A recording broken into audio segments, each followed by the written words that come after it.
Good evening, ladies and gentlemen. Welcome to the Rates and Lanes podcast. Host Rico Muhammad. I'm going to call him our resident guru of trucking. Of course, you know that's my co-host Chuck Snow, and I'm being a little funny, but you know when Chuck brings to the table is years and years of experience from both a carrier perspective and also from the brokerage side.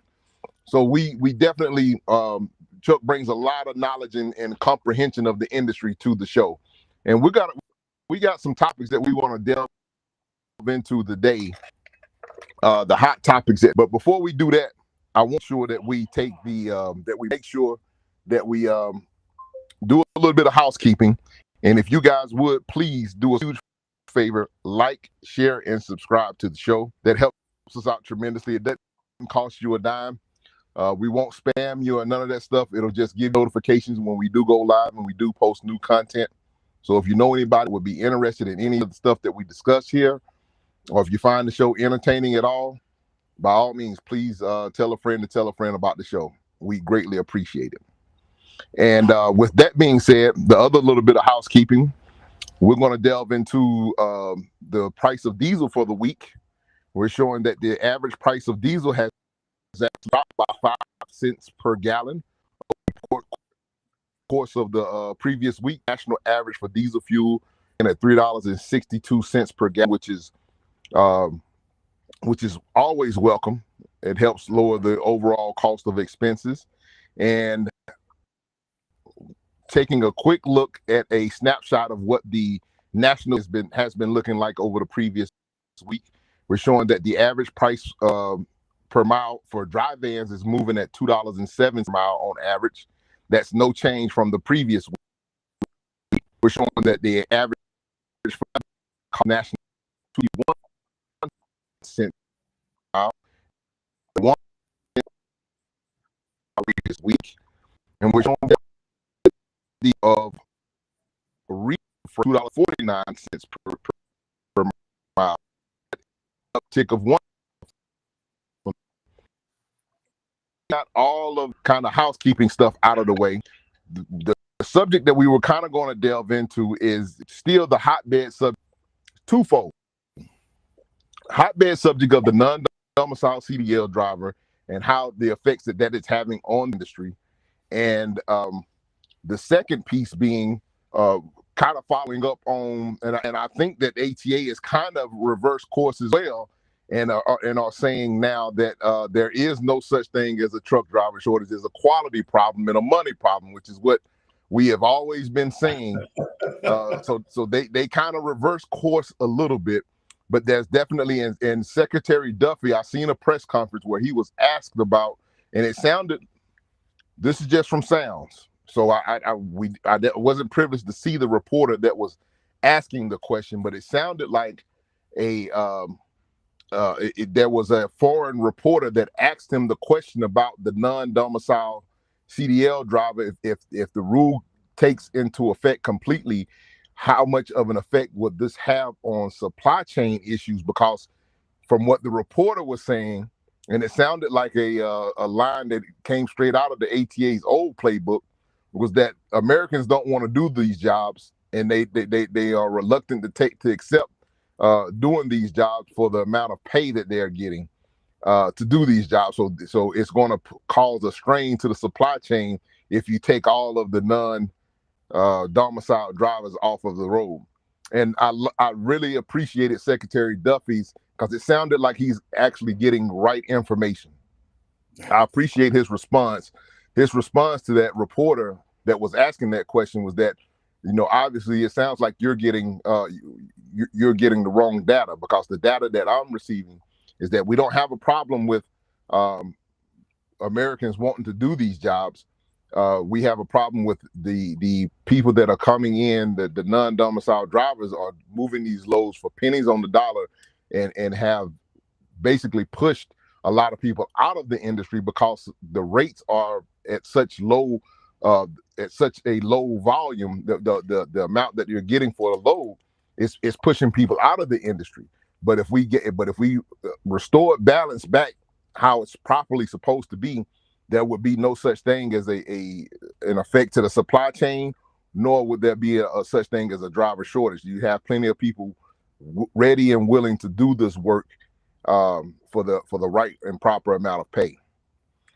Something else that I heard in the news, and I believe it was coming from OOIDA. I'm not 100%. I can't remember exactly where I heard. I just kind of heard it in passing. But they are also talking about trying their best to go back and rewrite the law to take away the CDL drivers being exempt from overtime. And I think that would do a lot, as well as because the excuse that they used years ago when they put it into effect was that, well, we don't know where the driver is. He may be at the lunch counter flirting with the waitress, or he may be anywhere else. But all of that came to a stop back in when the ELDs went into effect. You know exactly where the driver is now, so there's no excuse. Satellite tracking as well. Exactly. Yeah. So there's no excuse now to say, well, we don't know where the driver is or what the driver is doing. That excuse is kind of has run its course, and so I think that a lot of things. Say what you want to say about this administration, this current administration.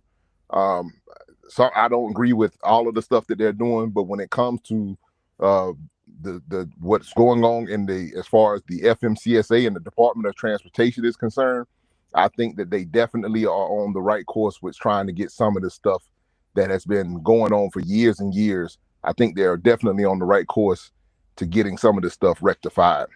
Whether or not they're going to be 100% successful at getting everything pushed through that they're talking about, that remains to be seen. But we're still very early in this administration's term. And who's to say, the biggest caveat is, who's to say when there's on the next election cycle and we have a different president that comes into effect, what their stance is going to be on all of this stuff? Are they is this all going to be wiped away? But I definitely am totally in agreement right now with all of the stuff that I have been seeing coming down, as far as when it comes to the regulations that they are pushing to try to implement into the industry.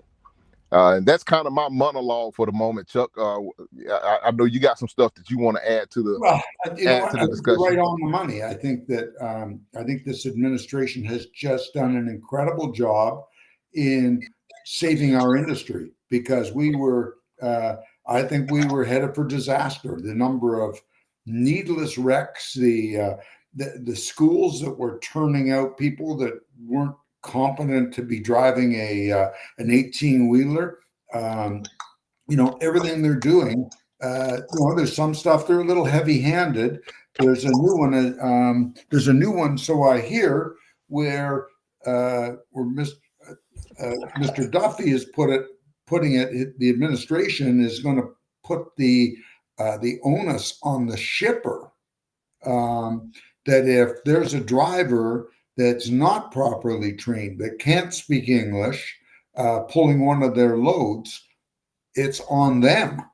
The liability is on the shipper. This could change how business is done. It's good in a way. We're cleaning up our act, but where's the control here? I can't imagine some of these big corporate, giants, the Fortune 100s and Fortune 500s, being comfortable. How are they, if they use one of the great big carriers in the United States and the driver screws up? Are they still responsible, or does that carrier guarantee them, or do the large brokerage houses guarantee them that they're not going to be liable? Do they take on that liability? Yeah, it's definitely interesting when it comes to that, as far as entangling. Years ago, one of the buzzwords that was in the industry was, I'm using air quotes, vicarious liability. And it's very interesting to see how they are, kind of roping everyone in on being responsible for safety. I think that some of this comes from, and Chuck, you can correct me if I'm wrong, because I'm going to say some of this comes from I think brokers may have put themselves in a situation with a lot of this. And what I mean by that is a lot of times brokers take on a lot of responsibilities of motor carriers versus just being the third party arranging of freight. They take on responsibilities of the motor carrier by scheduling all the appointments and stuff like that. So you're kind of at that point of controlling the truck, so to speak. 100%. And I think that's where some of the stuff, this is where it started to get sticky, and that's how they started getting roped in on some of these, with the vicarious liability issues. The 100%. other thing is, and real quickly, the other thing is that us as motor carriers have to make sure that we're doing a much better job, whether you're small, and I think that this falls more so on the smaller motor carriers versus the larger ones. I think that there definitely are some in the larger ones, but I think some of the smaller motor carriers definitely have to make sure that you're dotting your I's and crossing your T's when it comes to hiring, because there's definitely a lot of people. I was at a late last week. I was delivering at a place, kind of a little bit of a tight dock. Older gentleman was trying to back in, and he slid his tandems, and it was really tight because it was dock. It was both sides. It was docks on both sides and trucks on both sides. And he slid his tandem to try to back into the dock next to me. And I'm like, why the hell did he slide his tandems? There's no way that he can get into that dock sliding his tandems right there. He's gonna have to wait till he actually get in the hole and then slide his tandems, if that's what he was trying to do. But there was no way. And I mean, he almost tore up about 3 or 4 trucks out there. Doing it, and come to find out, it was another non-domicile Eastern European driver. Now let me ask you a question. Me and another guy jumped out the truck to help him get in the dock, and we was like, yeah, you got to slide the tandems, buddy. You can't slide them right here. You got to wait till you actually get lined up in the dock, and then once you're in the dock, you can slide your tandems. But trying to back into the dock before you, as tight as it is here, is impossible. Yeah. So, but yeah, what I'm on the driving point, we got to do a better job of making sure that we're vetting and making sure that people actually know what the hell they're doing out here before we turn them loose with this equipment. I couldn't agree more, because that's what's happened. We've, a lot of companies are under pressure. They've got to, they've got to perform. They've got to get trucks that are parked against the fence, put drivers in them. The customers have put them under pressure, whether it's directly or through a broker. The availability of data. I don't think a lot of people understand the availability of data for shippers and to go through. And the shippers know what the rate, if they're working on a non-contract on the spot market as a transactional buyer, and they're calling a couple of brokers and they're saying, get me I'm looking for trucks out of California going to the East Coast, and we know the rate is $212 a mile, and that's what we want. And we won't pay $214 or $215. So the shippers know what rates are, and the shippers they're going to brokers, and the brokers are going to the carrier community and saying, I need trucks at $212 less my 8 or 10% or whatever it is. And this is really sometimes some of these guys will say, I can do it better because I'm getting labor much cheaper because my drivers are only 30 cents a mile. And those are the companies getting all the work, putting the rates down. And the next week, the shipper, all of a sudden, it's on record that this guy got loads moved from Bakersfield to New York at $1.79. The farm next to it says, well, if he can do it for $1.79, I should be able to do it for $1.78. And that's where it starts. The broker's just a conduit. Right. And I think that the other part to that is part of that equation is that right now, especially if you work in the spot market, guys, Chuck was just saying, information is readily available across the board for everybody. We just gave you some information as far as what the average spot market rate has been moving. make sure that you are doing the work and that you understand what your cost per mile is. Understanding what your cost per mile is, what it's going to take for you to be successful, what's a good rate for you. At the end of the day, you hear people always talking about say no to cheap freight. Cheap freight for somebody, for one carrier may be a different definition to the next carrier. The only thing that I desperately implore is that you make sure that you are running at a profit. Don't allow yourself, especially now. I think we have an opportunity to try to begin to push the rates back to where they need to. So we have to be. I'm not saying that you're going to make all the money back over the course of 3 years in one load.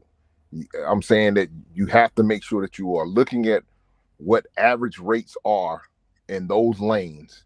Make sure that you can try to be as competitive as you can, but make sure you're not doing a disservice to yourself by accepting the lowest offer in those rates in those lanes. That's been far too long. For the past 3 years, we've been suffering from, the classic, that's all I got in it. You know what? In a lot of cases, that's all they do have in it. But, true. But what happens is when you take freight for less than you're getting paid or less than it's costing you, you are losing money. So any money you make, if you think, well, I can go to California for $1 a mile because when I get there, the backhauls are so great because the strawberries are starting to run or something. What happens is, the first 10 loads or the first 100 loads of strawberries, they may go for $4 a mile because there's no trucks. And then all of a sudden, word is California strawberries are paying $4 a mile. Now all of a sudden you've got thousands of trucks going to California, and before you know it, the rate's down to $1.92 a mile.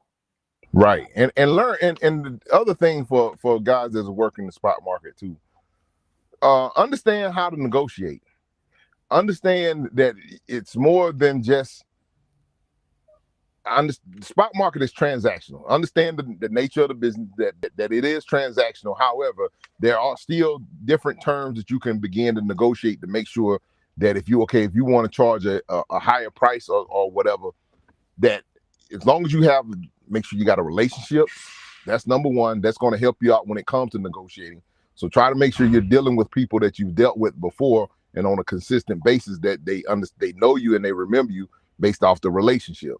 Number two, make sure that you are asking questions other than just what's the best price that you can get in as far as a rate per mile. Make sure that you're negotiating up front if you don't have a situation in place, especially if you're on the spot market. Make sure that you're negotiating layover times.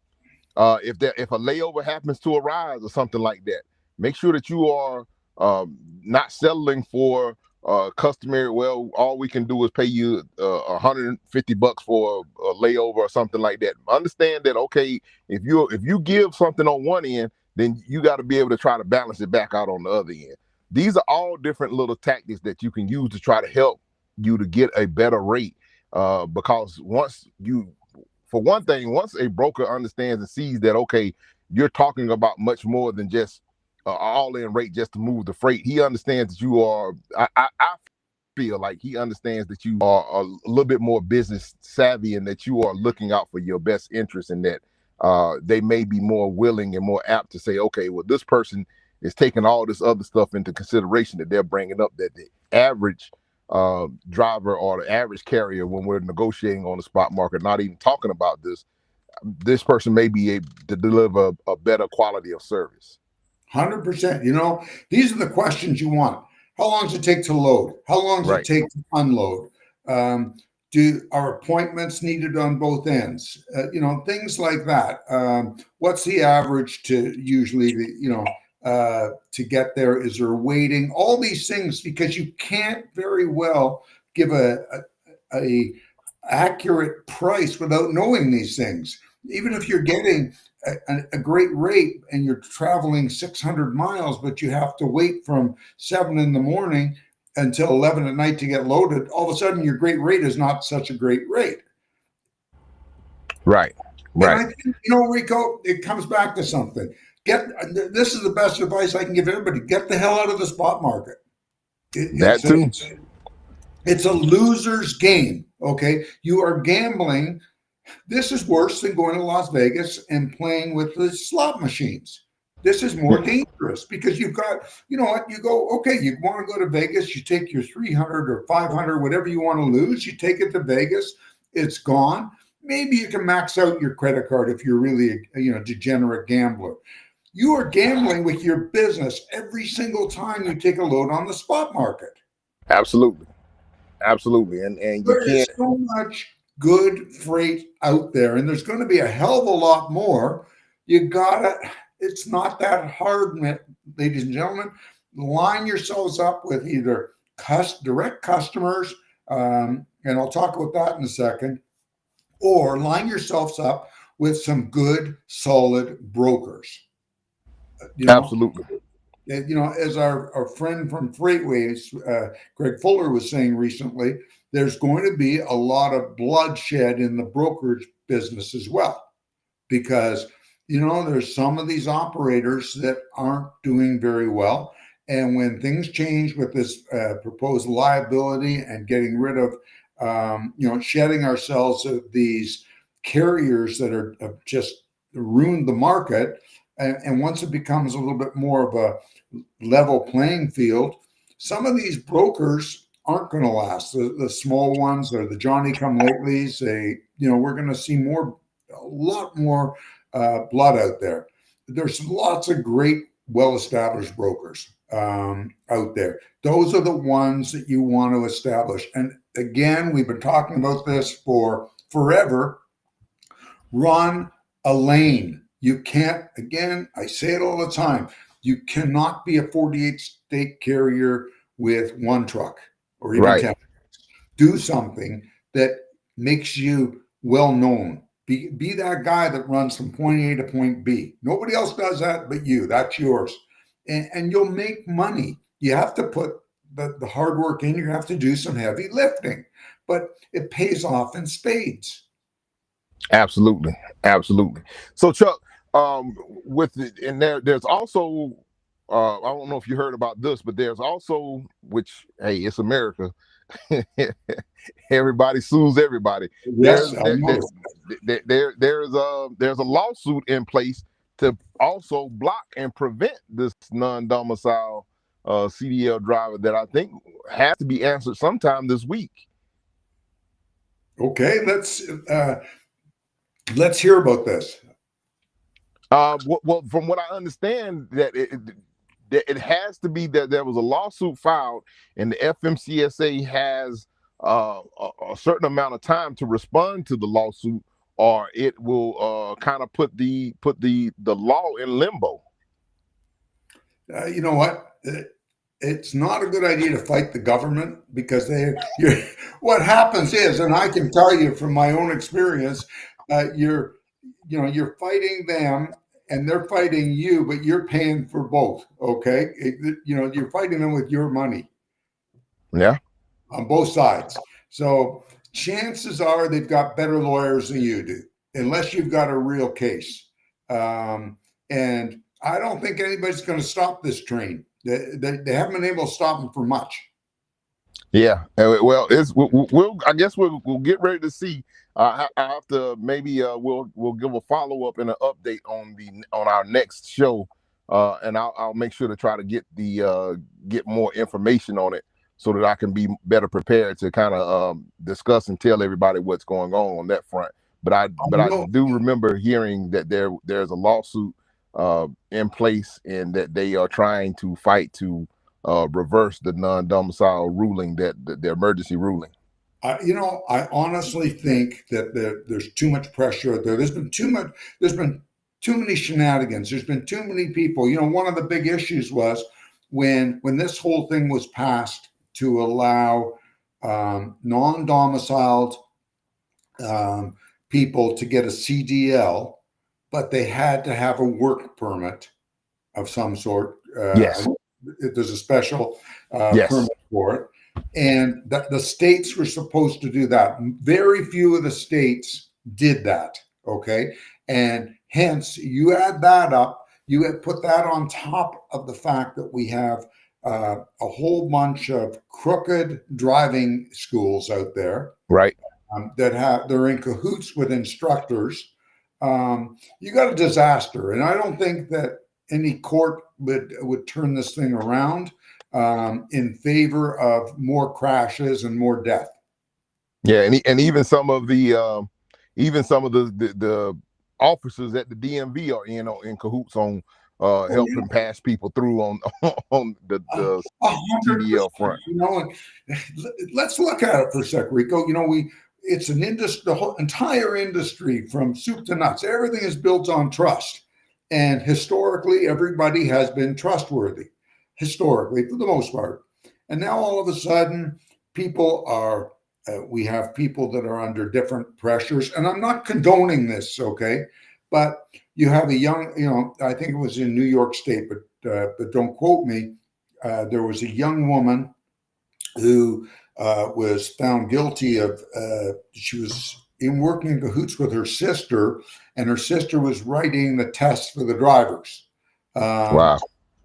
You know, so a bunch of drivers that they didn't speak English. They had no right being on the road, and they all did this test on, that they never did, that they all passed. And as a result, we have all these drivers out there, and these girls got paid from these driving schools. And, you know, it probably was a lot of money. They probably had a chance to make, $1,000 a driver or whatever it was. They've never seen so much money. And a lot of people have a price. They have a threshold. And especially in this world today where everything has gotten turned upside down because of inflation. It's going to be super interesting as well, Chuck. We were talking before we came on air, because I was curious as to if a non-CDL domicile driver, or even someone that is a quote unquote domicile driver but doesn't understand the English language or not English proficient, and they get pulled over and happen to go through one of those tests and fail the test. After their out of service period, how do they get? I mean, I was under the impression, how could they even go back into service? And so I think you were explaining that they don't, because that's an interesting thing. If a person if a broker or anybody puts a load on a non-domicile driver, and they happen to be going through one of these states that are heavily enforcing this stuff, and now that freight is getting held up because the driver that they put it on fails the English proficiency test, this is going to definitely cause some shockwaves throughout the industry. Rico, it is, and we've had this issue. Years ago, I'm talking about 45 years ago, I met truck drivers whose English was as good as yours and mine, but they couldn't read. They were illiterate.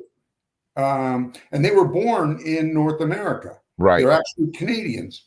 And we run into a little bit of it in Ontario here, where we will get truck drivers sometimes in from rural Quebec who do not speak a word of English. But, Canada is a little bit different. It's a bilingual country. But once a Canadian, or you're driving for a Canadian company, once we go into your country, we are guests in your home. And we need to act like a guest in somebody else's home and respect it and follow the rules. Yeah, it's definitely going to be interesting. So, interesting times still lie ahead, ladies and gentlemen. We want you guys to make sure, like I said, with all of the stuff that is going on, now is the perfect opportunity for you to be trying to your best to negotiate as hard as you possibly can. Be fair. Make sure I'm not saying that it gives you a green light to go out and now think you're going to be able to get $4 a mile. Depending on the lane you may be, and depending in your equipment type you may be, but just make sure that you are negotiating. That you are negotiating as hard as you possibly can, and trying to make sure that you are maximizing all of your earning potential that you possibly can. Because right now, I think we have to begin to try to force the issue to kind of push back a little bit, so that the brokers can push back a little bit to the shippers and say, hey, we gotta start getting these rates up. 100%. There's an opportunity for some of our listeners to go to smaller shippers. You Right. won't usually the big shippers, I can just tell you from being in it for years, they don't want to talk to a guy with one truck. Not interested. But if you go to a smaller shipper, they will, especially a transactional shipper where they're looking for the best deal. You may be able to say, listen, tell me what you have, and let's see if we can work together. Here's a Okay. question for you, Chuck. Well, Before we get out of here, when you say smaller shipper, and a lot of times when you going on such things as LinkedIn and different other items to try to maybe research for shippers, what would you say? What revenue category would you categorize a small shipper in? First of all, it's hard to say because a lot of times those numbers that you see on LinkedIn and things like that may not be accurate. But Mm-hmm. what is accurate is we've got a whole roster of listeners out there that are driving around industrial areas. When you see a smaller warehouse or factory, you see a couple of trailers in the door. If it's got 50 doors, chances are you're not going to do anything there. Okay. Those people normally they're too big. They don't want to deal with one guy. You want the place that's got 5 doors. Gotcha. That's the place there. The big, like we used to haul office furniture for one company in particular. And they're probably the largest shipper in non-automotive shipper in Southern Ontario. And they were brutal to work with. And it would have been impossible for a single owner operator, or even for a small fleet to work in there, except if you were doing local work or something. There were some small guys that had one truck doing, just running around between their factories. So you Right. don't even waste your time, because by the time you get to the right person, it won't be the right person, trust me. But you want to go to those little places where you can go in the back, talk to the shipper. Shipper has some control. If not, he knows the guy over in the logistics department, or the logistics manager, distribution manager, and you can get it in. But, there's nothing wrong when you pass by these places, drop in and have a business card. There you go. I'm warning everybody, where you pick up and deliver, don't start doing that, because you'll get blackballed. Okay. And I don't want any of our listeners to go through that. I'm not telling you to do that. But what I am telling you to do is, when you see a place, drop in or give them a call. Take down the name of the place and try to find out some information about it. But look for smaller companies. The other thing is, look for commodities. Look for certain commodities that aren't, it's not like automotive. Okay. Automotive, you waste your time, especially now with everything going on. But certain commodities, food commodities are really good, especially small batch dairies and things like that, where they make specialty yogurt, let's just say, for an example, things like, along those lines, specialty meat products, maybe one of those ethnic salami companies or something. Right. That's a family business. Those are the ones you want. All right. Well, Chuck, that's definitely helps give a little bit of clarity to people that may have had that question. I think I've got some other follow-up questions, but I'm looking at the time and we're pushing up against it. We want to try to shorten our format here just a little bit, ladies and gentlemen. So I think we're doing a good job at that. Yeah, it's working out pretty good. So with that being said, Chuck, anything you want to say, closing remarks before we get ready to get out of here? Well, you know what? As I said, try to talk to some, brokers on both ends, or some direct customers if you can, and try to develop a lane. That's my best advice for anybody, and you will get that $4 a mile eventually. Not going to happen today. We're not receding, which is wonderful. We haven't gained a lot of traction on the dry van end, especially. I think you said the reefer end side went up, tiny, like a penny just or a smidgen. But you know what? The old Japanese expression, the longest journey starts with a single footstep. We're Absolutely. going in the right direction. You know, if it goes up a penny a week, 52 weeks, 52 cents, it adds up. Absolutely. It's be a long, slow dance. So, you know, but it's going in the right way. Yep. Well, ladies and gentlemen, we appreciate your time and attention. You didn't have to hang out with us for this little bit of time that you did, but we are always grateful for you doing so, because you could have been anywhere else in the world. And with that being said, we want you guys to continue to stay safe out there, stay healthy, keep it in between the mustard and the mayonnaise, and God willing, we'll talk at the same time, same place next week. God bless you and good night. Catch on flip flop. God bless.